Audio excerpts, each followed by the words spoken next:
Un accident de circulation, un malade évacué en urgence, une hémorragie sévère, des situations où chaque minute compte et les familles souvent confrontées à une autre urgence. Trouver de l'argent avant même le début de certains soins. Étudiant en médecine, Caleb est bien conscient de ces réalités liées à la prise en charge des cas d'hospitalisation critique. Lors de sa garde la nuit dernière, Caleb apprend une nouvelle sur la page Facebook officielle du président de la République.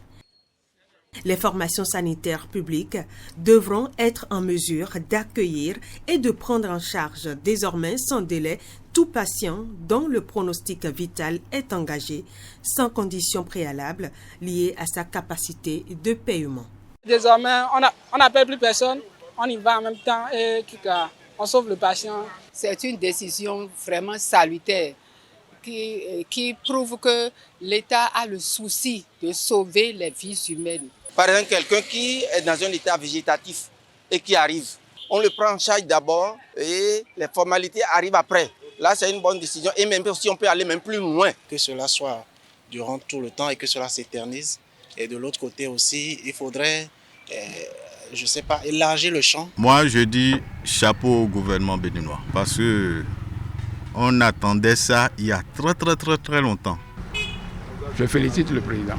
Il connaît les réalités du pays. Il connaît la souffrance de la population. Nous sommes dans les couloirs des hôpitaux. Nous voyons comment les gens souffrent. La population souffre. Si cette décision suscite l'espoir, son efficacité dépendra de sa mise en œuvre effective dans les formations sanitaires du pays.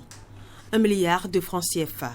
C'est la dotation que le gouvernement décide de mettre à la disposition des hôpitaux publics au Bénin pour constituer les stocks d'intrants nécessaires à la prise en charge immédiate des urgences vitales.